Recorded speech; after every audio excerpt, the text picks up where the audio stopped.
Same यही खबर social media के हवाले से वजीर दाखिला का बयान यहाँ पर लगाया गया है। मेरे ख्याल है इसको दोबारा बताने की जरूरत नहीं, लेकिन इस तमाम तर सिचुएशन पर पीटीआई वालों का एक अलग मौक़िफ़ है और उनका ये कहना है कि कहीं पे भी दुनिया भर में आप देखें कि सोशल मीडिया के ऊपर इस तरह से पाबंदी आयद नहीं की जा सकती और हमारे मुल्क में सब कुछ किया जा रहा है और कहा जा रहा है कि एक गिरोह है जो फौज के खिलाफ तस्दीक आमेज जो मवाद है वो फेसबुक के ऊपर या फिर आपके जो सोशल मीडिया है उसके ऊपर फेंक रहा है। इसी वजह से जो है वो एक पाबंदी आयद की जा रही है। तो इसी पर वजीर दाखिला का बयान सामने आ रहा है और साथ ही साथ बाकी जमातों की जानिब से इस पर क्या क्या जो रिजर्वेशंस है वो भी यहाँ पर सामने मेंशन है। अच्छा, अगर हम बात करें कल होने वाले एक अफसोसनाक वाक़े के हवाले से, मैनचेस्टर में जैसे कि आप लोग जानते हैं कि धमाका हुआ तो अब तक 22 अफराद हलाक हुए हैं जबकि 59 जख्मी भी बताए जा रहे हैं। तो इस हवाले से यहाँ पर मेन बीच भी लगाई गई है और अमरीकी गुलकारा का जब शो खत्म होने के बाद लोग मैनचेस्टर एरिया से बाहर निकल रहे थे तो हमलावर ने धमाका कर दिया और मरने वालों में 12 बच्चे भी शामिल हैं। तो इस तरह के वाकयात कहीं पर भी हों, मेरा ख्याल है सिर्फ पाकिस्तान ही नहीं बल्कि दुनिया के किसी भी कोने में इस तरह के इंसानियत सोच वाकयात हों तो बहुत दुख होता है। बिल्कुल, इस वाकये की हम शदीद मजम्मत करते हैं। अच्छा, अखबारात की खबरों को कंटिन्यू करेंगे, लेकिन यहाँ आपको अहम खबर से आगाह करते चले। आपको बताएं कि भारतीय एयर चीफ की धमकियों के बाद पाक फिजाइया ने भी कमर कस ली है। स्कर्दू में फॉरवर्डिंग ऑपरेटिंग बेस पर महराज तैयारों ने जंगी मशकें शुरू कर दी हैं। एयर चीफ मार्शल सुहेल अमान का फॉरवर्ड एयरबेस का दौरा किया है। आपको एक दफा फिर से इस आम खबर से अपडेट करेंगे। यहाँ आपको बताएं कि भारतीय एयर चीफ की धमकियों के बाद पाक फिजाइया ने भी अब कमर कस ली है। स्कर्दू में फॉरवर्ड ऑपरेटिंग बेस पर महराज तैयारों ने जंगी मशकें शुरू कर दी हैं। बिल्कुल, एयर चीफ मार्शल सुहेल अमान का फॉरवर्ड एयरबेस का दौरा भी सामने आ रहा है। इसी हवाले से उन्होंने ये दौरा किया है और काफी अहम दौरा इसको तस्वुर भी किया जा रहा है। एक बार फिर से आपको बता दें कि भारतीय एयर चीफ की धमकियों के बाद पाक फिजाइया ने भी अपनी कमर कस ली है और स्कर्दू में फॉरवर्ड ऑपरेटिंग बेस पर महराज तैयारों ने जंगी मशकें शुरू कर दी हैं।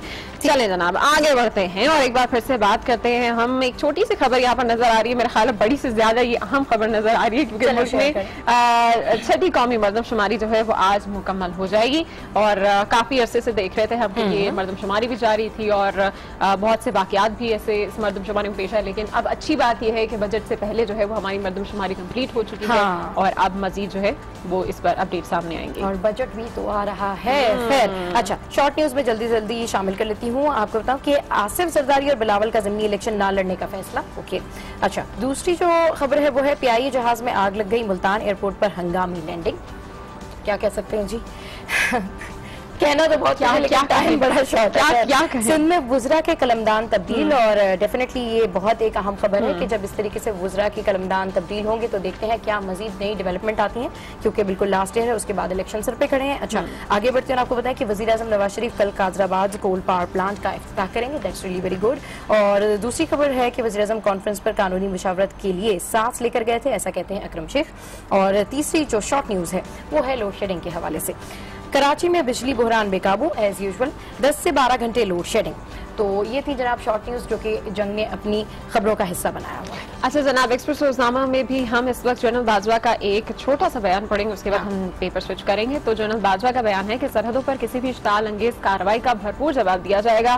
फॉर्मेशन कमांडर कॉन्फ्रेंस से वो खिताब कर रहे थे, काफी अहम बयान था और काफी अहम ये जो है उनका खिताब भी था जिसमें उन्होंने कहा कि मुल्क में अमन सिक्योरिटी फोर्सेस की बेशबहा कुर्बानियों के बाद कायम हुआ और कौम की मदद से उन कामयाबियों को जो है वो मुस्तहकम करेंगे। उसके बाद डॉन में भी वो सेम खबर है, मैनचेस्टर के हवाले से। दूसरी खबर है सोशल मीडिया के हवाले से जो हम आपके साथ ऑलरेडी डिस्कस कर चुके हैं। ठीक है, और बिजनेस रिकॉर्डर की एक अहम लीड शामिल कर लेती हूँ जो कि है बोगस इंडियन क्लेम्स रिजेक्टेड।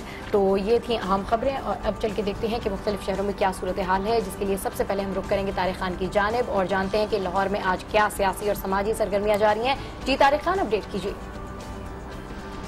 जी, लाहौर में आज तकरीबन 10:30 बजे के करीब जो है पंजाब असम्बली का इजलास होने जा रहा है और इस इजलास में जैसे क्योंकि यहाँ पे अपोजिशन तो इतनी स्ट्रॉन्ग नहीं है लेकिन फिर भी इजलास जो है वो किसी हद तक हंगामा खेज ज़रूर होता है और ख़ुसूसी तौर पर जब वज़ीर कानून राना सनाउल्लाह बात करें तो वो फिर हमेशा लीड ही बनती है और बड़ी बात ही वो करते हैं। तो इस हवाले से 10 बजे जो है पंजाब असम्बली का इजलास होने, इसके साथ आल पाकिस्तान क्लर्क एसोसिएशन है जिन्होंने आज प्रोटेस्ट का ऐलान किया है। उनकी कुछ डिमांड्स हैं, कुछ सैलरी के हवाले से हैं क्योंकि बजट आने वाला है तो उनका ख्याल है कि सैलरी जो है वो बहुत कम है क्लर्क्स की और उनको बढ़ाया जाए। तो इस हवाले से उनका एहतजाज है, सेक्रेटेरिएट के मुकाम पे वो एहतजाज करेंगे। इसके अलावा क्रिकेट के हवाले से अगर बात करें, स्पॉट फिक्सिंग का जो केस है वो चल रहा है काफ़ी दिनों से, मुसलसल 3 रोज़ जो हो गए हैं वो उसमें जो खालिद लतीफ़ हैं उनके वो और उनके वकील जो हैं वो पेश नहीं हो रहे, लेकिन कल जो है उनके खिलाफ जो गवाहान हैं वो पेश किए गए, उन्होंने अपने बयानात रिकॉर्ड करवा दिए हैं, जबकि आज PCB जो है उनके हवाले से जो उनके पास एविडेंस मौजूद हैं वो आज ट्रिब्यूनल के सामने पेश करेंगे और शर्जील जो है वो भी वहाँ पे पेश होंगे। बहुत शुक्रिया तारिक खान, आप हमें अपडेट कर रहे थे लाहौर से। और इस्लामाबाद के जहाँ पर मौजूद है हमारे नुमाइंदे यासिर नजर, उनसे जानते हैं कि शहर में आज कौन कौन से इवेंट्स होने जा रहे हैं। जी यासिर, अपडेट कीजिए।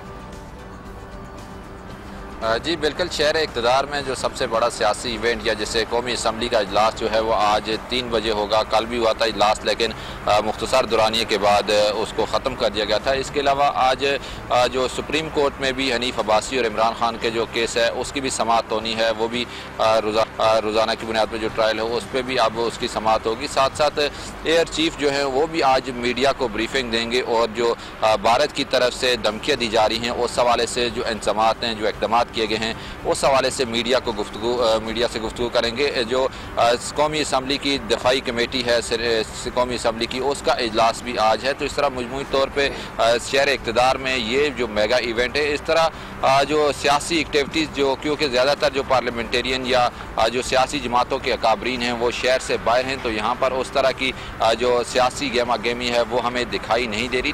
साथ आपको मौसम के बारे में बताएं, दिन गुजरने के साथ साथ जो गर्मी की शिद्दत है उसमें भी इजाफा होता जा रहा है। आज सुबह ही जो हबस और शदीद गर्मी के बायस यहाँ खड़ा होना भी मुश्किल हो रहा है। ठीक है, यासिर नजर अपडेट कर रहे थे, आपका बहुत शुक्रिया। और आपको बताएं कि कराची में आज से इंटरमीडिएट इम्तहानात के मरहले का आगाज हो रहा है, जिसमें 11वीं और 12वीं जमात आर्ट्स ग्रुप के तलबा और तालबात शिरकत कर रहे हैं। इसी हवाले से मजीद जानते हैं नुमाइंदा आज न्यूज़ कफील अहमद से। जी कफील अहमद, क्या अपडेट्स हैं आपके पास एग्जाम के हवाले से? और दूसरा बताइए, नकल की रोकथाम के लिए क्या इक़दाम किए गए इस दफा? देखिए सब आपको बताएं कि आज इंटर एग्जाम्स आर्ट्स के दूसरे मरहले का आगाज़ होने जा रहा है, जो कि 10 जून तक जारी रहेगा। सबसे पहले तो आपको बताऊं कि ये जो है वो ईद के बाद एग्जाम्स होना थे, लेकिन चूंकि जो है वो अमला जो है वो मौजूद नहीं होगा छुट्टियों के बाद, लिहाजा इसलिए जो है वो अब इसका शेड्यूल चेंज किया गया है। जिस तरह आप पहले मरहले के अंदर जो रिकॉर्ड साज जो है वो कराची में नकल की गई है, उसके लिए अब तक जो है वो 7 अफराद ज़ेर हिरासत हैं, जिनसे तहकीकात जो है वो जारी है और व्हाट्सएप के ऊपर बाकायदा ग्रुप बनाए गए थे। लेकिन इस मरतबा जो आर्ट्स के पेपर्स हैं उसमें 80,000 तलबा और तालबात जो है वो शरीक होंगे।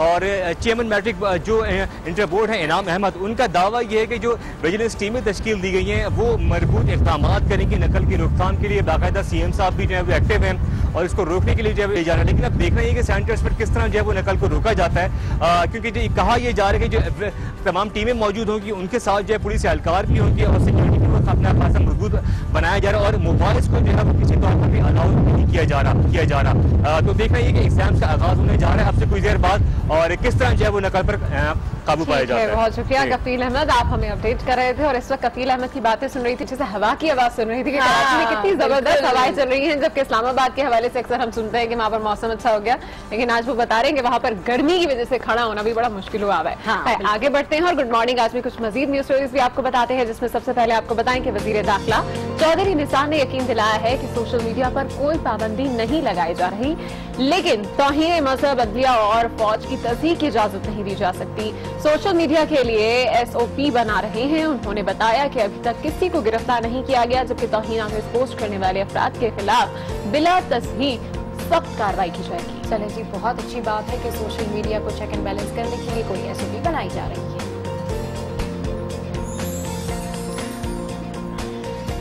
और अभी आपको बताएं कि इस्लामाबाद से लंदन जाने वाली PI की परवाज से मंशियात बरामदी केस की तहकीकात जारी है। तफ्तीशी हुक्काम ने 20 अफराद को गिरफ्तार कर लिया है, जिसमें एयरपोर्ट पर काम करने वाला अमला, PIA इंजीनियरिंग और केटरिंग का स्टाफ शामिल है। तफ्तीशी हुक्काम का कहना है कि तैयारे में इंजीनियरिंग के अमले की मदद के बगैर मंशियात छुपाना मुमकिन नहीं, जल्द मुलविस अफराद तक पहुँच जाएंगे। और पता नहीं क्या हो रहा है, बाकमाल लोग, लाजवाब सर्विस, क्या होता जा रहा है हमारे PI को। और अब कुछ बात हम करते हैं कि पाकिस्तान भर में मुसलमान 28 मई को किबले की दुरुस्त सिमत का तयन कर सकते हैं। 28 मई को 2:18 पर सूरज ऐन खाना काबा के ऊपर होगा। इस वक्त अगर जमीन पर एक छड़ी रखी जाए तो छड़ी का जमीन पर पड़ने वाला साया किबले की दुरुस्त सिमत बताएगा। क्या कुदरत है, जबरदस्त, वाह। अच्छा जी, तो ये सारी चीजें आ रही है, रमजान की फील आ रही है और साथ साथ सेहत के मसले भी आ रहे हैं। तो सेहत के लिए, सेहत के वाले से भी हम अपने शो में बहुत सारी चीजें आपको दिखाएंगे, बल्कि पूरा सेशन ही करके आए आखान से, वो आपको हम जरूर दिखाएंगे। गुड मॉर्निंग, आज में यहाँ वक्त हुआ एक ब्रेक का, जिसके बाद शामिल करेंगे बहुत सारी ढेर सारी बातें। तो कहीं जाइएगा नहीं, don't go anywhere, stay with us, keep watching. Good morning आज।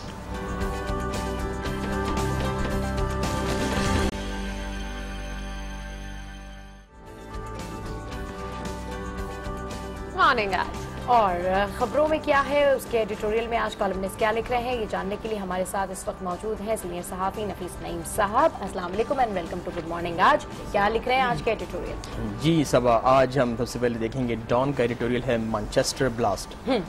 इसमें तो हमने देखा कि मैनचेस्टर में किस तरह हुआ एक क्लब के उसमें परफॉर्मेंस के दौरान, और 22 लोगों के मरने की उसमें हुआ। अब दाइश का ये आ रहा है कि दाइश ने वो क्लेम कर लिया है कि ये एक उन्होंने ये कार्रवाई की है। इस हवाले से एडिटोरियल ने कहा है कि ये एक बहुत बड़ा फितना है जिसे जो जन्म ले रहा है, क्योंकि हमने देखा कि अभी डोनाल्ड ट्रंप ने भी विजिट किया। मुसलमान और मगरब और मुसलमान अरब ममालिक ने जो है ना ये एक ऐसा एक समझौता, एक अलायंस, एक इत्तेहाद बनाने का अंदिया दिया कि जो दहशतगर्दी के खिलाफ जो है एक प्लेटफॉर्म पर सब लड़ेंगे। उसके तनाजुर में हम देखा जाए तो ये एक बहुत बड़ा चैलेंज है, जो कि क्योंकि ये भी कहा जा रहा है कि दुनिया जो है वो दहशतगर्दी को काउंटर करने के लिए वो तरीक़ेकार अपनाने में नाकाम हुई है जो कि दहशतगर्द अपना रहे हैं। देखिए दाइश का एक नजरिया, तमाम ममालिक उनके दुश्मन है, और हम जो है कभी उसमें पड़े होते हैं, मसलक के पड़े होते हैं, मुसलमान अपने खुद इख्तलाफात का शिकार हैं। वहाँ पर भी कोई कहता है कि मुस्लिम फोबिया है, इस्लामिक फोबिया है, तो हमें फोकस नहीं हो रहा, ये इदारे कहते हैं। फिर पाकिस्तान के बारे में बात की गई है कि दाइश के फितने के बाद पाकिस्तान को भी जो आंखें खोलनी चाहिए, हमें इसे इग्नोर नहीं करना चाहिए। हम ये नहीं कहते कि पाकिस्तान में दाइश की मौजूदगी नहीं है, हमें इसे संजीदगी से लेना चाहिए। ये दो चीजें हैं कि दाइश जो है वो जड़ पकड़ रही है। आप सोशल मीडिया के हवाले से भी देख लें, वहां से भी जो है वो हमें उनको काउंटर करने की जरूरत है हमें। फिर एक कहा गया कि पाकिस्तान अलायंस भी देखे, जो अभी अमेरिका सऊदी अलायंस का हिस्सा बनने जा रहे हैं। एक अभी नवाज शरीफ साहब का बयान भी आया है कि अभी हम सोच रहे हैं, ऐसी बात नहीं है, लेकिन ये कहा दोबारा से मुतनाज़े हो गई है। जी हाँ, बिल्कुल। तो ये कहा गया कि अगर वो एंटी ईरान अलायंस, उनका फोकस ये है कि ईरान को आइसोलेट करना है, तो पाकिस्तान को भी उसको असर-ए-नौ का जायजा लेना चाहिए।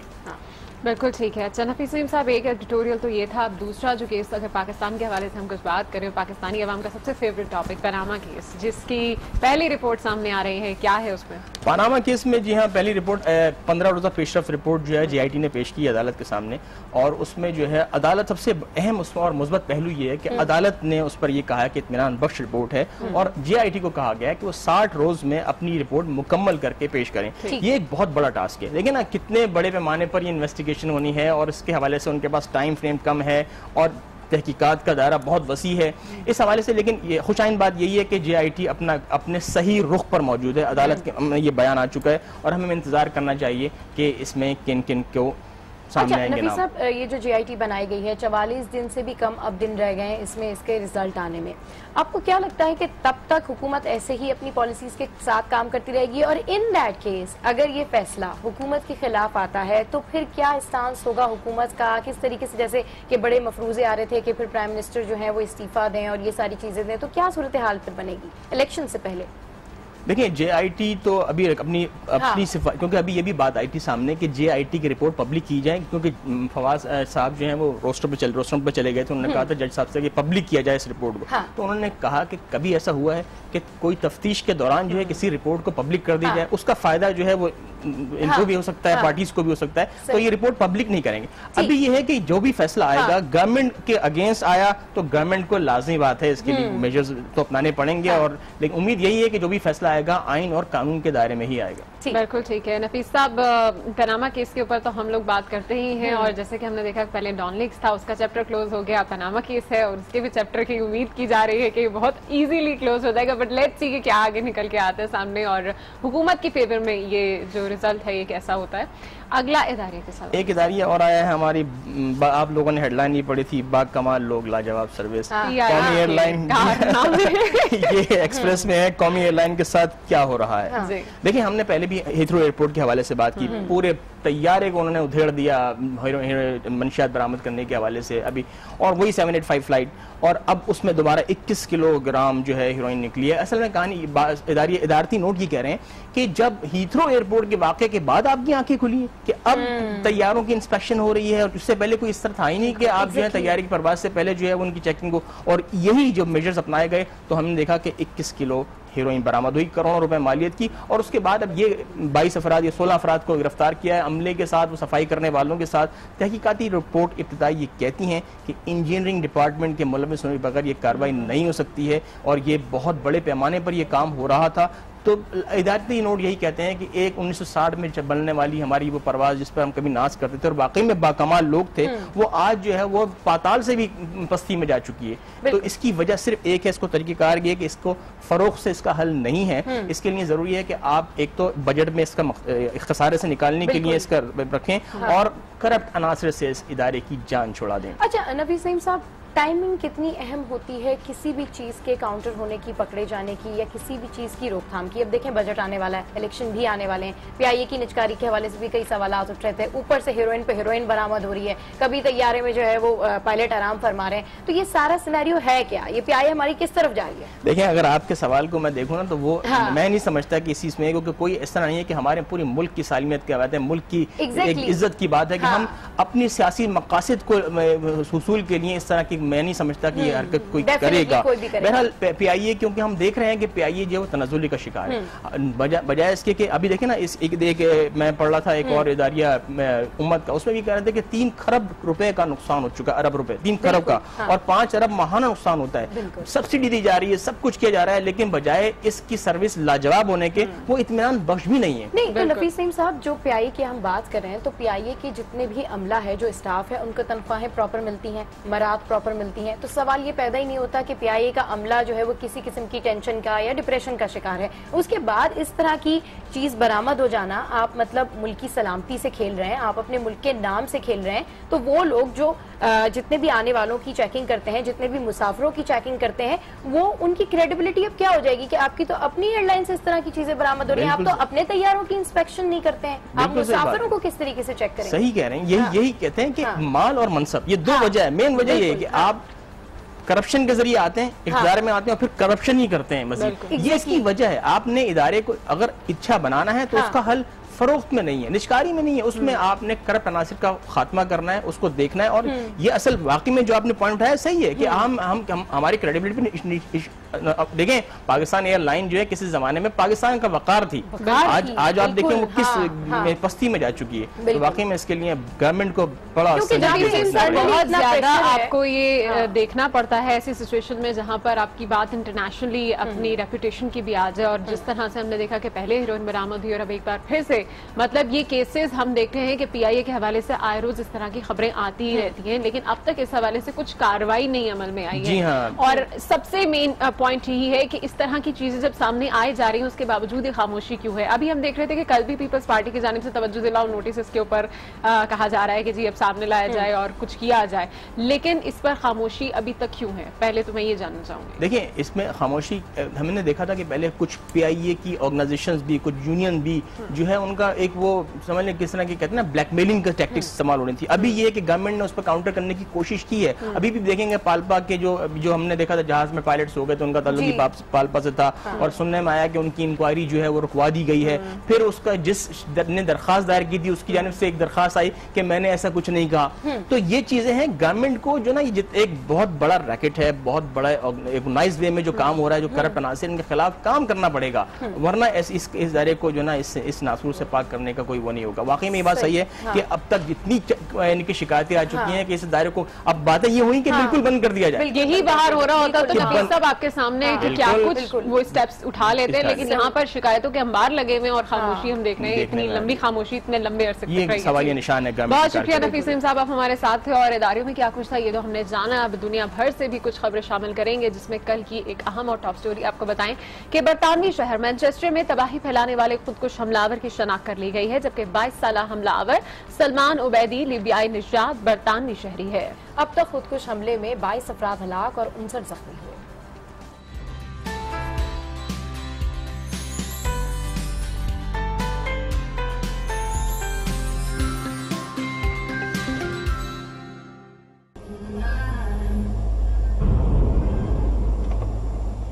बरतानिया का शहर मैनचेस्टर, जहां गुज़िश्ता शब म्यूजिकल कॉन्सर्ट जारी था और हजारों लोग अमरीकी गुलकारा के कॉन्सर्ट में शरीक थे कि लॉबी में धमाका हो गया। धमाके के बाद हर तरफ चीखों पुकार मच गई और भगदड़ मचने से भी मुतादिद अफराद जख्मी हुए।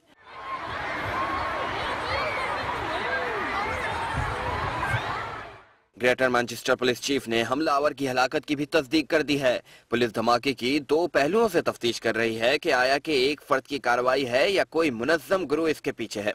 बरतानवी मीडिया के मुताबिक दहशतगर्द तंजीम दाइश ने हमले की जिम्मेदारी कबूल कर ली है। बरतानवी सियासी जमातों ने सोग में अपनी इंतखाबी मुहिम भी मुअत्तल कर दी है।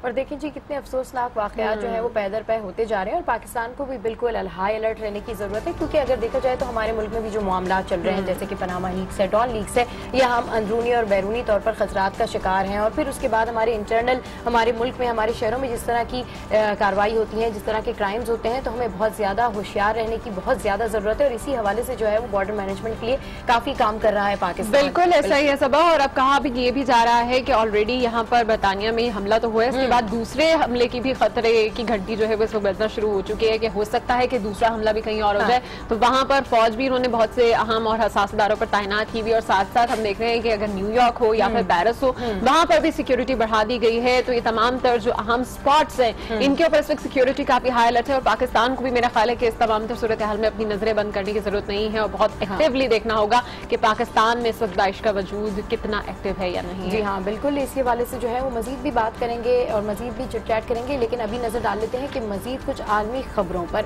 आपको बताएं कि बरतानवी वज़ीर-ए-आज़म टेरेसा मे का कहना है कि बरतानिया में दहशतगर्दी का खतरा अब भी मौजूद है, दूसरे हमले भी हो सकते हैं, हसास मुकामात पर फौज को तैनात किया जाएगा। टेरेसा मे ने आवाम से पुरअमन रहने और पुलिस के साथ ताउन की अपील भी की है और कहा है कि हम सब मिलकर इस दहशतगर्दी पर काबू पा सकते हैं। हमें दहशतगर्दी पर काबू पाने के लिए बड़े फैसले करना होंगे और हम सब यही दुआ करते हैं कि बरतानिया में जो भी हालात खराब है, अल्लाह करे वहाँ पे तमाम हालात ठीक हो जाएं और वहाँ के जो लोग हैं वो अमन के साथ रह सकें, बल्कि पूरी दुनिया के लोग ही अमन के साथ रह सकें।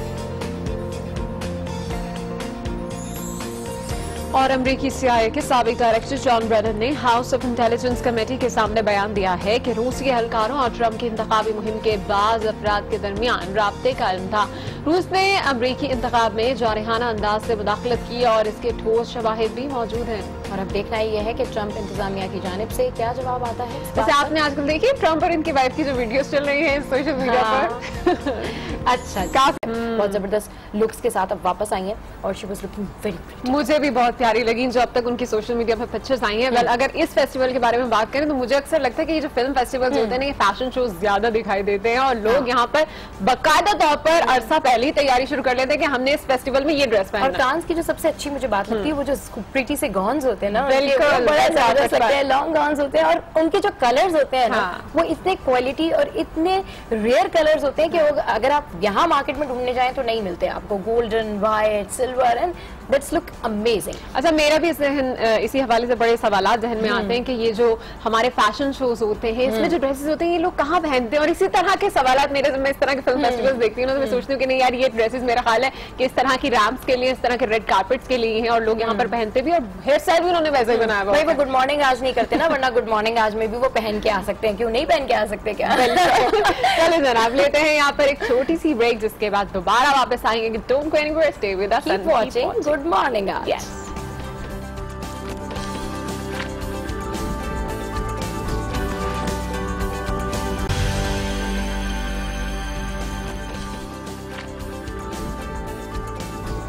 Welcome back to good morning आज। और अब यस्टर टॉप स्टोरी से भी आपको आगाह करते हैं कल की बड़ी और अहम खबर क्या रही। कंट्रोल लाइन पर पाकिस्तानी चौकी तबाह करने से मुताल्लिक भारतीय दावे को पाक फौज ने झूठा और बेबुनियाद करार दे दिया। जी हाँ बिल्कुल, 13 मई को भारतीय इश्तियाल अंगेजी के बाद पाक फौज ने जवाबी कार्रवाई की, जिसकी वीडियो भी जारी कर दी गई।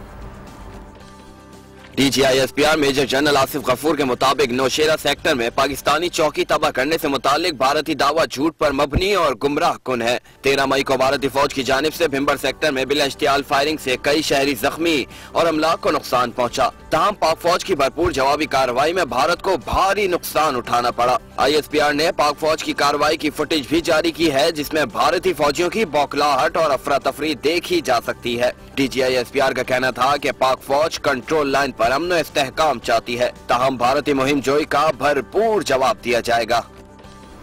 और जी हाँ, बिल्कुल भारत की जानिब से हमेशा इस तरह की झूठी खबरें और अफवाहें फैलाई जाती हैं कि जी हमने पाकिस्तान के फला सेक्टर को तबाह किया, हमने फला जगह फायरिंग की, हमने फला जगह ऐसा किया, लेकिन डेफिनेटली ऐसा हकीकत में कुछ होता नहीं है। और मैं बताऊं कि ये सब वो अपने मीडिया को दिखाने के लिए और अपनी आवाम को बताने के लिए करते हैं कि वो कितने बहादुर हैं, लेकिन जब किसी भी सेक्टर पर, चारवा सेक्टर हो या कोई और सेक्टर हो, जब पाक फौज की जवाबी कार्रवाई होती है तो फिर दुश्मन की तोपें जैसे खामोश होती हैं। वो आपकी सोच है और इंडिया में छाया होता है सन्नाटा, और उनका जो मीडिया है जब वो रिपोर्ट कर रहा होता है तो वो उसकी रिपोर्ट जो है उसमें असल खबर कहीं मिसिंग होती है और वो सिर्फ अपने जवानों के बारे में बता रहे होते हैं। खैर, बहुत अफसोस की बात है कि भारत किस किस तरह के हथकंडे जो है वो अपनाता है सिर्फ ये दिखाने के लिए, दुनिया को बताने के लिए कि वो कितने बहादुर हैं। लेकिन अगर उन्होंने बहादुरी देखनी है तो वो पाकिस्तान आकर देखे, हमारे जवानों को आकर देखे, हमारी फौज को आकर देखे। बिल्कुल ऐसा ही है। अब कुछ आगे बात करते हैं खाने पीने की भी, क्योंकि आज हमने सेहत के हवाले से भी बात की है, रमजान के हवाले से भी बात की, और जब रमजान की बात आती है ना तो सबसे ज्यादा एक्साइटमेंट हमें होती है सहरी की और अफ्तारी की कि क्या चटपटा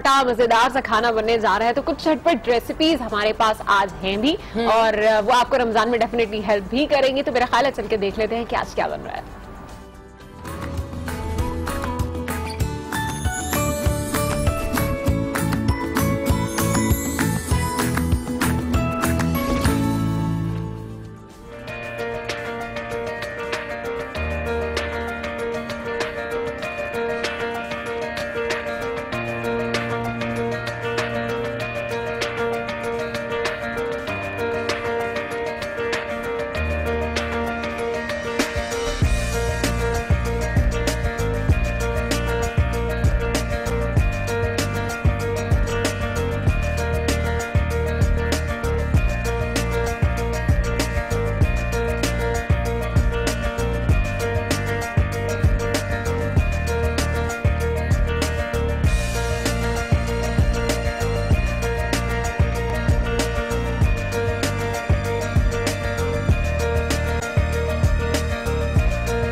welcome back to good morning Aaj. Good morning Aaj में आज हम इंतहाई अहम इशू के ऊपर बात कर रहे हैं और वो है चाइल्ड अब्यूज के हवाले से। चाइल्ड अब्यूज की बात करें तो पाकिस्तान में जहां पर चाइल्ड अब्यूज होता है वहीं पूरी दुनिया में भी चाइल्ड अब्यूज होता है, लेकिन पाकिस्तान वो मुल्क है जहां पर चाइल्ड अब्यूज को स्पेशली रिपोर्ट नहीं किया जाता है। इसके बारे में, इसकी अवेयरनेस के बारे में ज्यादा बात नहीं की जा सकती है।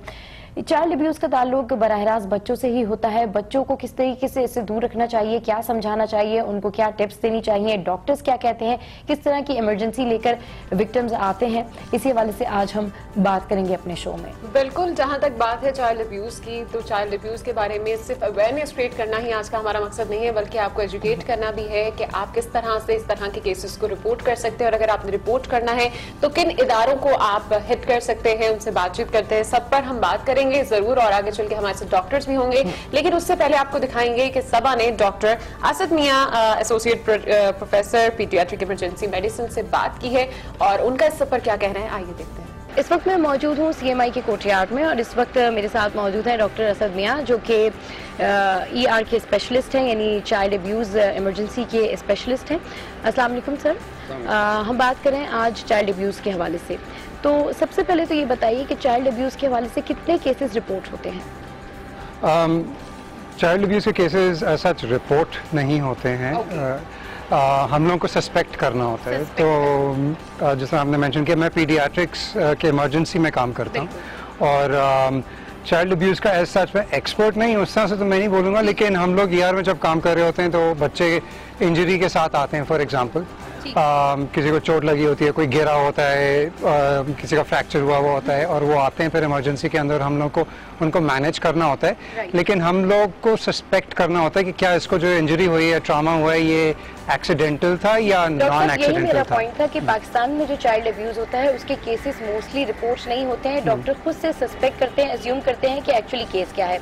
अच्छा, मैं ये पूछना चाहूंगी कि अगर चाइल्ड अब्यूज की सिम्टम लेके कोई बच्चा आता है, इमरजेंसी में ट्रॉमा सेंटर में कोई बच्चा आता है, तो एक डॉक्टर किस तरीके से अज्यूम करता है, किस तरीके से एनालाइज करता है कि ये इन्फ्लिक्टेड नहीं है, ये एक्सीडेंटल है, या ये एक्सीडेंटल नहीं है, ये इन्फ्लिक्टेड है? बहुत अच्छा सवाल है। देखिए, हम लोगों की जो ट्रेनिंग होती है पीडियाट्रिक्स के अंदर, या बच्चों के जो स्पेशलिस्ट होते हैं, चाहे वो फिजिशियंस हो या नर्सेज हो, इमरजेंसी रूम में हो या एल्सवेयर, डजंट मैटर, हम लोगों को सस्पेक्ट करना होता है, लाइक आई सेड, ठीक है।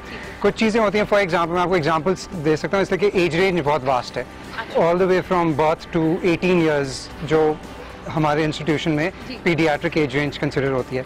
अगर छोटा बच्चा है, लेट्स से कि 2 साल से कम का बच्चा है या 5 साल से कम का बच्चा समझ लें, और इतना आराम से वो डिस्क्राइब नहीं कर सकता कि क्या हुआ है उसके साथ, 2 साल से बच्चा कम हो तो वो तो वैसी बात उतनी नहीं करेगा, तो नहीं बता सकेगा कि उसको चोट किस तरह लगी है। पेरेंट्स अगर बोलते हैं कि भाई ये गिरा है इसलिए चोट आई है, लेकिन अगर ये बच्चा लेट्स से कि 1 साल से कम का है, ठीक है, या 6 महीने से कम का है, तो क्या हम लोग बिलीव कर लें इन द इमरजेंसी रूम कि हाँ ये रियली इस हाइट से गिरा है और इसलिए इतना मैसिव या मेजर इसको कोई ट्रॉमा हुआ है जो कि ब्रेन के अंदर ब्लीड के साथ कोई प्रेजेंट किया बच्चा, तो सस्पेक्ट करता है। अगर कोई ब्रूजेस हैं या कोई चोट के निशान बहुत एक्सटेंसिव हैं, तो और बच्चा छोटा है और वो बता नहीं सकते, तो हम लोगों को अपने उसमें क्या कहते हैं, डिफरेंशियल पे या एक लिस्ट के ऊपर के हम सस्पेक्ट करते हैं कि हो सकता है इसको ये इन्फ्लिक्ट किया हो। ठीक है, सस्पेक्ट तो यहाँ पे डॉक्टर्स हमारे सारे ही करते हैं, क्योंकि डेफिनेटली ये एक इतना ज्यादा सीरियस मैटर है कि जो है ना आप इसको रिपोर्ट नहीं कर सकते हैं। अनफॉर्चुनेटली पाकिस्तान में ऐसा कोई रूल्स और रेगुलेशन भी नहीं है कि आप इस केस को रिपोर्ट करें। तो डेफिनेटली अब मैं ये पूछना चाहूंगी कि चाइल्ड अब्यूज के जितने भी बच्चे होते हैं उनकी एजेस जो इमरजेंसी में आते हैं, वो डॉक्टर के अंडर किस एज से किस एज तक के आते हैं आपके पास? देखें, चाइल्ड अब्यूज हम लोग उसको डायग्नोसिस नहीं दे सकते हैं, अनफॉर्चुनेटली हम लोग नहीं दे सकते हैं, because would like you said कि सेटअप नहीं है इधर का, तो हम लोग सस्पेक्ट कर सकते हैं। सो आई कीप सेइंग दैट हम लोग सिर्फ सस्पेक्ट कर सकते हैं, और ये एज किसी भी एज का बच्चे के साथ हो सकता है, तो अज्यूम नहीं करना है कि ये सिर्फ छोटे बच्चों में ही होता है, बड़े बच्चों में भी हो सकता है। और चाइल्ड अब्यूज बहुत एक डेफिनेशन उसकी बहुत ब्रॉड है, इसके अंदर मैं तो सिर्फ ट्रॉमा का एक एग्जांपल दे रहा हूँ, लेकिन इसके अंदर सेक्सुअल अब्यूज भी आता है, रेप भी आता है इसके अंदर, और निगलेक्ट भी आता है। अगर बच्चे को सही न्यूट्रिशन नहीं मिल रही है, उसको खाना सही तरह से नहीं मिल रहा है, वो भी चाइल्ड अब्यूज के कैटेगरी में आता है एज निगलेक्ट। ठीक है, तो अगर बच्चे को खाना नहीं मिल रहा है तो वो भी चाइल्ड अब्यूज के कैटेगरी में आ सकता है एज नेग्लेक्ट। अच्छा, अवेयरनेस के लिए क्या किया जाए? बच्चों के हिसाब से जो है ओवरऑल बड़ी बुक्स लिखी जाती हैं कि बच्चों को इस तरीके से सिखाया जाए कि स्ट्रेंजर से किस तरीके से दूर रहना है, तो उस हवाले से कुछ बताइए। हाँ, तो ये कुछ चीजें जो कि हम लोग पाकिस्तान में सर्टेनली कर सकते हैं, और कुछ लेवल पे एनजीओज हैं और कुछ और ऑर्गेनाइजेशंस हैं जिन्होंने अपने तौर पे ये एफर्ट को मेंटेन किया है।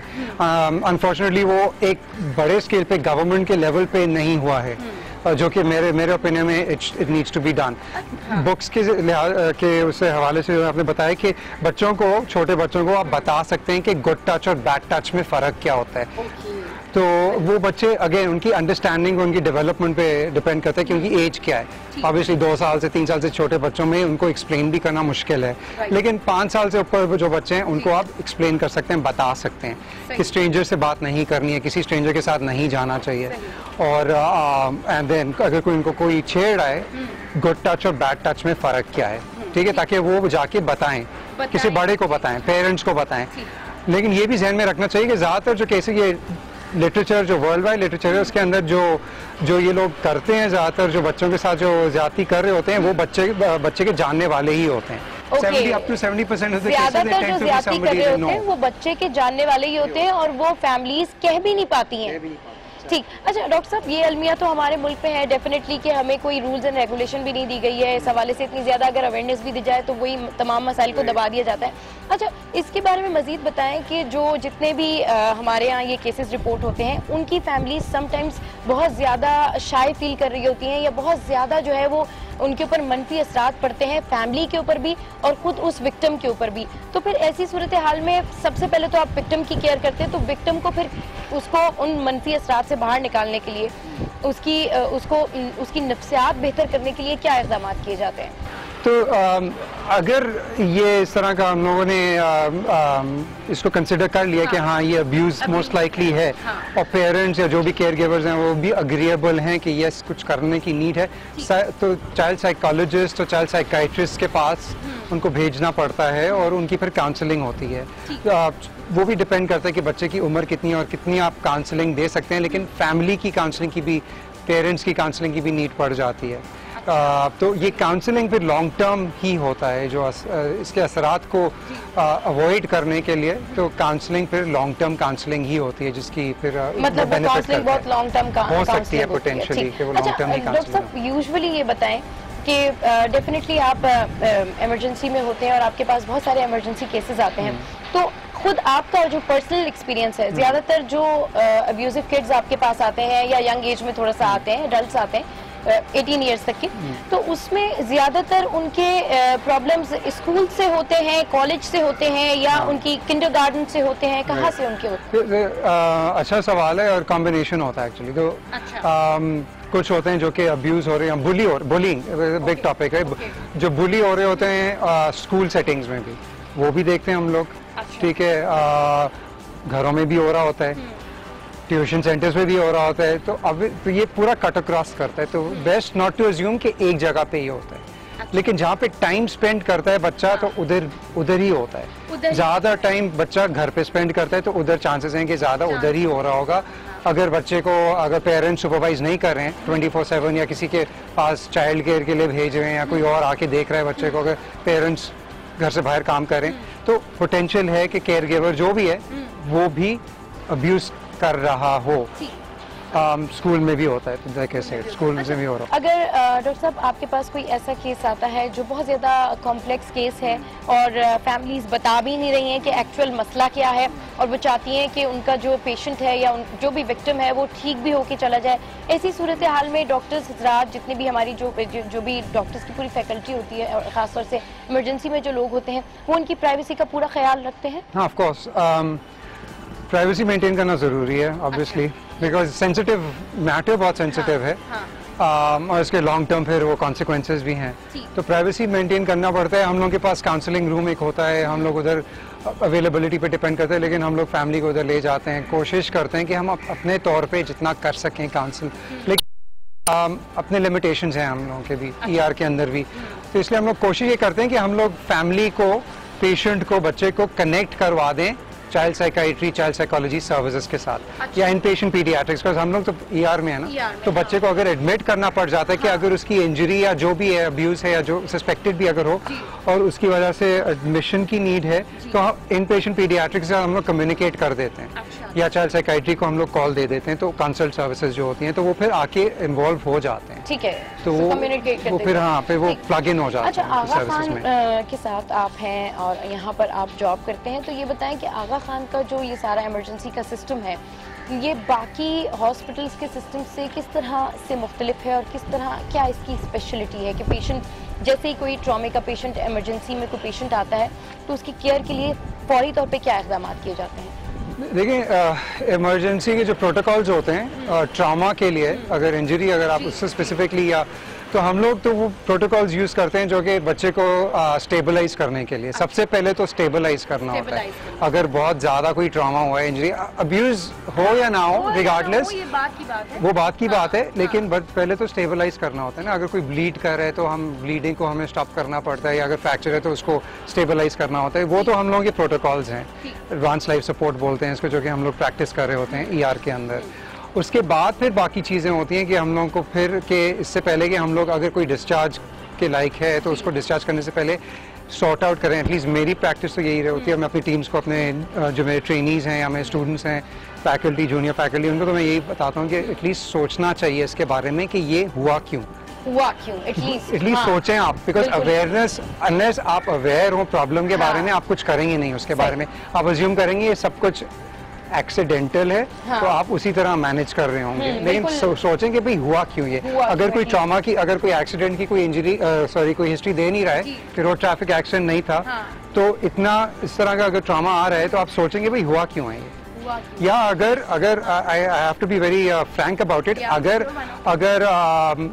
you're concerned about sexual abuse in particular in a young child, you have to get into it because आप बच्चे की खातिर कुछ कर सकते हैं, उसकी पूरी लाइफ अहेड, तो we have to get involve as child के लिए एडवोकेट करने के लिए। मैं इसी बात को करना चाहूंगी कि आपने कहा अब्यूज एक तरह का नहीं होता, उसकी बहुत सारी जो है वो होती हैं, टाइप्स होती हैं कि आप किसी भी टाइप से उसको अब्यूज कर सकते हैं। लेकिन अगर 5 इयर्स से बड़ा बच्चा है तो उसको किस तरीके से फिर आप उसकी अवेयरनेस देंगे, क्योंकि समटाइम्स ये होता है कि बहुत सारे बच्चे इस अवेयरनेस को शायद इतना सीरियसली नहीं लेते हैं या उनको आइडिया नहीं होता है, तो किस तरीके से उनको प्रॉपर फिर गाइड किया जाए? ईआर के अंदर ये सब कुछ काउंसलिंग करना, और स्पेशली अगर बच्चा छोटा है, पल वाला भी, आप 5 to 10 भी यंगर साइड, तो हम लोगों के पास इतना सच टाइम होता नहीं है कि हम लोग बच्चे को काउंसिल करें। अगर हम पेरेंट को ही अगर वो अवेयर करा दें, लेकिन ये केसेस रेयर हैं, वैसे रेयर है, इसलिए हम लोगों को भी अपना वो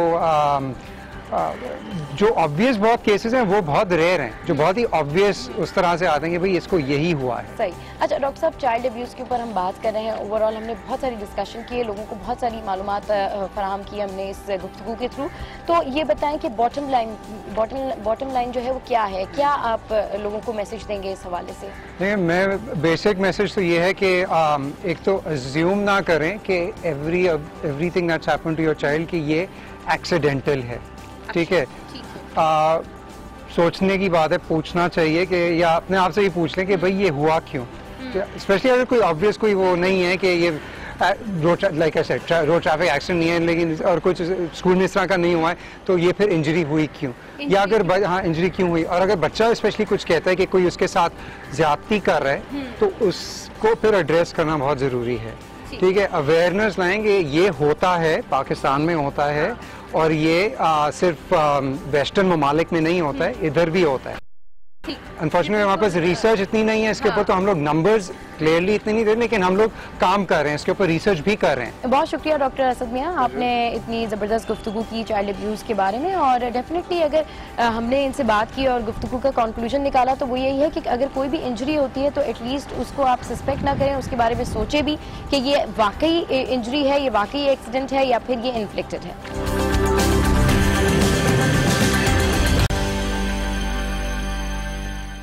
welcome back to good morning आज, और जैसे कि आप लोग जानते हैं कि आज हम बात कर रहे हैं चाइल्ड अब्यूज़ के हवाले से, जो कि एक इंतहाई अहम टॉपिक है, बहुत सेंसिटिव टॉपिक है। और इस हवाले से अगर हम रिपोर्ट्स की बात करें तो पाकिस्तान के अंदर गुज़िश्ता कुछ ही सालों के अंदर 10% मजीद चाइल्ड अब्यूज़ जो है वो बढ़ता जा रहा है। इसी हवाले पे, इसी सब पर बात करने के लिए हमारे साथ इस वक्त मौजूद हैं मेरा Asif, senior instructor AQU school of nursing and midwifery. अस्सलाम वालेकुम, वेलकम टू गुड मॉर्निंग आज। कैसी हैं आप? बिल्कुल ठीक ठाक।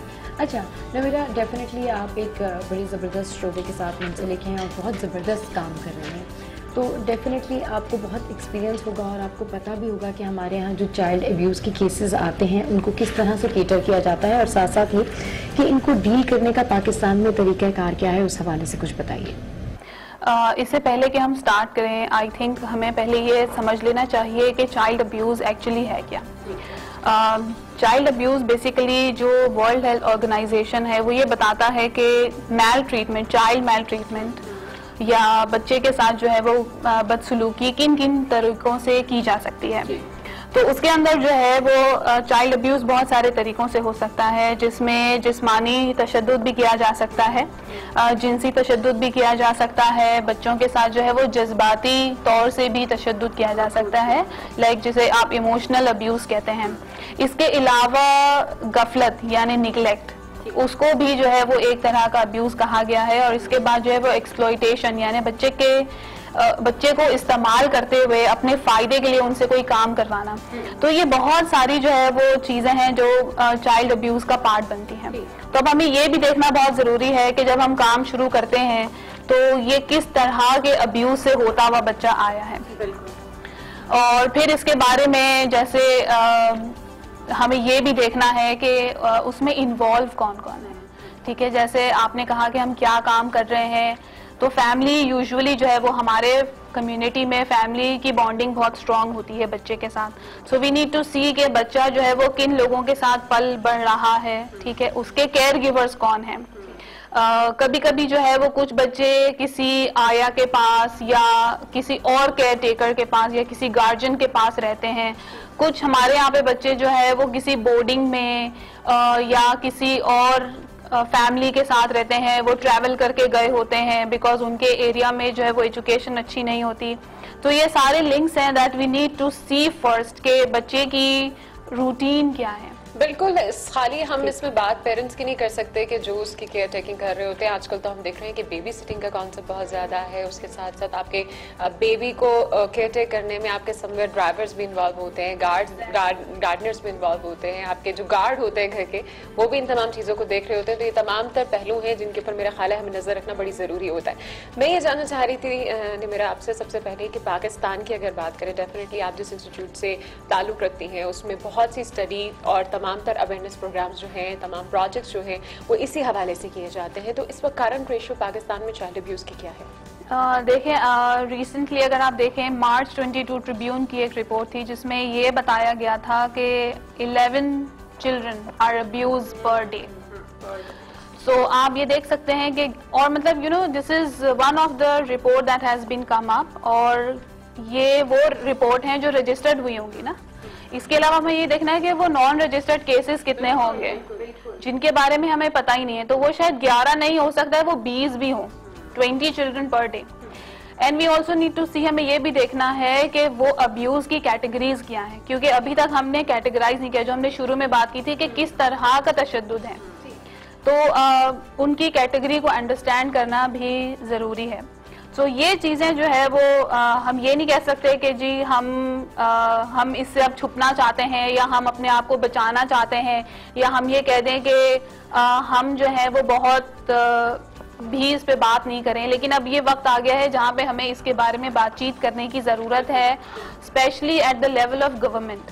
और इस हवाले से आप हमें बता रही थी कि आपके जो यूके के पार्टनर्स हैं वो लोग भी जून में आ रहे हैं और ओवरऑल एक अवेयरनेस प्रोग्राम और कैंपेन जो है वो आप लोग यहाँ पर करने वाले हैं, कुछ उस हवाले से भी बताइए। बेसिकली ये ट्रेनिंग प्रोग्राम जो है वो पीडियाट्रिक डिपार्टमेंट और school of nursing and midwifery का डिपार्टमेंट ने मिल के they have it's a joint venture, और जहाँ पे मैंने यूके में जाके ये लर्न किया कि गवर्नमेंट जो है वो किस तरह से इंगेज है to stop this child abuse. Definitely आप इसको स्टॉप नहीं कर सकते क्योंकि उनका भी कहना ये था कि लेकिन आप इसको प्रिवेंट कर सकते हैं, आप उसको मिनिमाइज कर सकते हैं। So they had a good system in terms of के उनका जो है वो पूरा एक multi agency safeguarding hub है जहाँ पे police, teachers, hospital nurses, family health visitor, all are connected together. हाँ नमीरा, इसकी वजह यही है ना कि वहाँ पे एटलीस्ट ये जब रिपोर्ट जो भी पूरी यहाँ पे एसोसिएशन बनाई हुई है यूके में, वो फैमिलीज की बेस पे बनाई हुई है कि फैमिलीज कोऑपरेटिव हैं। हमारे यहाँ फैमिलीज ही कोऑपरेटिव नहीं है तो फिर आप इदारे क्या बनाएंगे या क्या आप कम्युनिटी बेस ऊपर उसके ऊपर चेक एंड बैलेंस रखेंगे। तो ये बताएं कि डेफिनेटली आप वहाँ से भी ट्रेनिंग कर आई हैं और आप यहाँ आगा खान के साथ हैं, तो आगा खान का जो ट्रेनिंग प्रोग्राम है, आगा खान का जो ये केयरिंग प्रोग्राम है चाइल्ड्स टुवर्ड्स चाइल्ड्स, ये किस तरह डिफरेंट है इन पाकिस्तान बाकी हॉस्पिटल से? अब जैसे आपने बिल्कुल सही फरमाया कि यहाँ पे जो है वो सबसे पहली ज़रूरत जो है वो हमें अवेयरनेस क्रिएट करने की है।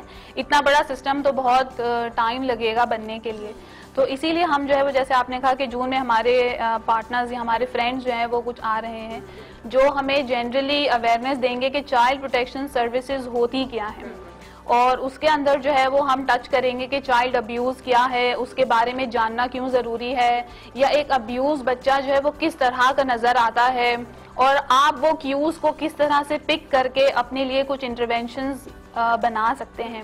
इसके अलावा हम इस पे भी बात करेंगे कि डोमेस्टिक अब्यूज़ के घरों के अंदर जो है वो किस तरह से बच्चों पे तशद्दुद किया जाता है। अब ज़रूरी नहीं है कि वो तशद्दुद जो है वो आपने एक थप्पड़ मार दी बच्चे को तो जी बच्चा रोने लग गया, ठीक है, या आपने जो है ना वो बच्चे को धक्का दे दिया। अब्यूज इस तरह का भी है कि आपने बच्चे को जो है वो बाथरूम में बंद कर दिया, जो अमूमन हम करते हैं। फिर उसके बाद क्या हो रहा होता है, या बच्चा जो है वो हमसे यही लर्न कर रहा होता है कि जी जब मैं बड़ा हूँगा या जब मैं फादर या मदर बनूंगी तो मैं भी अपने बच्चे को इसी तरह से डिसिप्लिन कर सकती हूँ कि वो बच्चा किस मेंटल टॉर्चर से गुजर रहा होता है। अच्छा निमेरा, जैसे कि आपने बताया कि अब आपका ये प्लान है मजीद कि आपने अवेयरनेस प्रोग्राम्स मजीद चलाने हैं, तो एक पॉलिसी बेस्ड सर्विसेज का इनेकाद आप लोग कब करेंगे? क्योंकि अवेयरनेस हम क्रिएट कर सकते हैं, पर इस तरह के चाइल्ड अब्यूज को कंट्रोल किस तरह कर सकते हैं? कोई इन एक्शन हम क्या करेंगे सब में? देखें, अवेयरनेस करना भी जो है वो एक पार्ट ऑफ एक्शन है, बट उसके बाद जब जब ज्यादा अवेयरनेस क्रिएट होगी और साथ ही साथ हम ये कोशिश करेंगे हम किस तरह से ये डिफाइन करें या पॉलिसीज बनाएं कि जब बच्चा इमरजेंसी में आता है या बच्चा अगर क्लिनिक पे आता है, पेरेंट्स उसको लेकर आते हैं और जहाँ पे आपको ये सस्पेक्ट होने लगे कि बच्चे के साथ किसी भी तरह का अब्यूज हुआ है और उसमें कौन लोग शामिल हैं, तो हम जो है वो उसको किस तरह से लीगल बॉडीज के साथ अफिलिएट कर सकते हैं। Can we have license with police department, तो हम किस तरह से, और उनकी भी ट्रेनिंग ना कि उन्हें भी ये पता हो कि अब जी सस्पेक्ट हो गया है तो पेरेंट्स से किस तरह से डील करना चाहिए, प्राइवेसी का किस तरह से ख्याल रखना चाहिए। तो हम जो है वो हॉस्पिटल का अमला और साथ ही साथ जो है वो गवर्नमेंट का अमला या जो भी एनजीओ अगर हमारे साथ मिलते हैं तो हम किस तरह से इसके बारे में काम कर सकते हैं।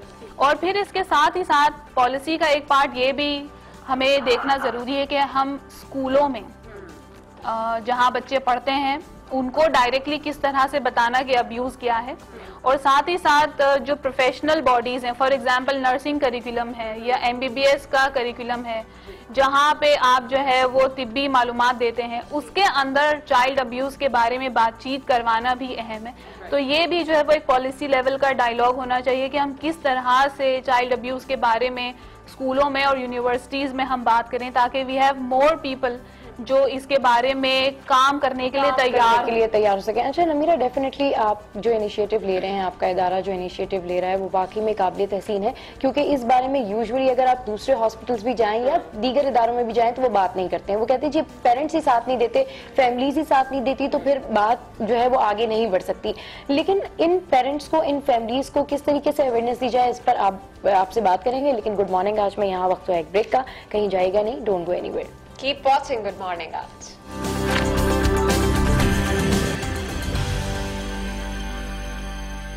Welcome back to good morning आज, और बात कर रहे हैं चाइल्ड अब्यूज़ के हवाले से और इस पर इम्प्लीमेंटेशन के हवाले से। और ये इम्प्लीमेंटेशन जब ही मुमकिन है जब फैमिलीज़ इसमें अहम किरदार अदा करें। इस हवाले से मैंने नमीरा से जो है ये सवाल किया था कि फैमिलीज़ को कैसे अवेयरनेस दी जाए और कैसे उनको ये यकीन दिलाया जाए कि जो भी उनका केस है, जो भी उनका विक्टिम है, उसकी प्राइवेसी का पूरा ख्याल रखा जाएगा और इदारा ही सिर्फ इन्वॉल्व होगा और उस केस को एड्रेस किया जाएगा। देखिए, इसमें सबसे अहम ये है कि जैसे आपने कहा कि पेरेंट्स में ट्रस्ट बिल्ड करना जो है वो हमारे लिए बहुत अहम है, और वो इसी तरह से होगा जब हम रोल मॉडल करेंगे। जब आपके पास 2 या 3 या 4 केसेस के रोल मॉडल्स होंगे जहाँ पे आपके पास ये केसेस हों जो पेरेंट्स को ये यकीन दिला सकें कि जी जैसे एक पेरेंट दूसरे को बता सके कि मेरे साथ भी इसी तरह से हुआ था और ये बेस्ट प्रैक्टिसेस थी जिनके थ्रू हमें जो है वो सिक्योर किया गया था। तो जब ये पेरेंट्स में अवेयरनेस आएगी तभी जो है वो एक से दूसरे और दूसरे से तीसरे जो है वो ये मैसेजेस जाना शुरू हो कि ये केसेस को रिपोर्ट करना अहम है। और फिर इसके बाद हमारा ये काम हो बीइंग हेल्थ केयर पर्सनल के हम किस तरह से उनको ये इंश्योर करें कि उनकी सेफ्टी सिक्योरिटी बनी रहेगी। लेकिन अगेन मैं यहाँ पे यही कहना चाहूँगी कि ये कोई सिंगल इदारे से या किसी एक पर्सन का काम नहीं होगा। इसमें जो है वो हमें एनजीओज की, गवर्नमेंट की, इन सब की जो है वो मदद दरकार होगी। बिल्कुल बिल्कुल। और दूसरा पेरेंट्स के अंदर ये भी बताने की ज़रूरत है कि पेरेंट्स किस तरह से अपने बच्चों को इस बारे में गाइड करते रहें।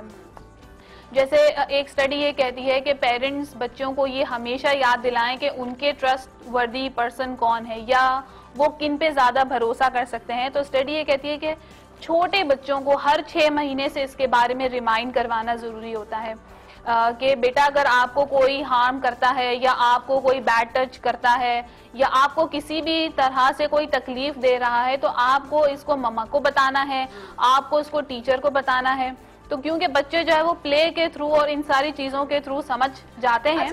लेकिन अवेयरनेस मैं करना चाहूंगी क्योंकि आपने भी बात की है कि पेरेंट्स को डेफिनेटली बताना चाहिए। समटाइम्स ऐसे होता है कि बहुत ट्रस्टवर्दी पर्सन जिस पे पेरेंट्स का भी ट्रस्ट है, जिस पे बच्चे का भी बहुत ट्रस्ट है, समटाइम्स वो इस तरह की हरकत करता है और बच्चा मेंटली तौर पर ये समझ में नहीं पाता कि मुझे मैं इस टाइम किस फेज से गुजर रहा हूँ, मुझे किसको बताना चाहिए, ये तो अंकल या ये आंटी जो है मेरी तो बहुत अच्छी आंटी है, ये इस तरह क्यों कर रही है।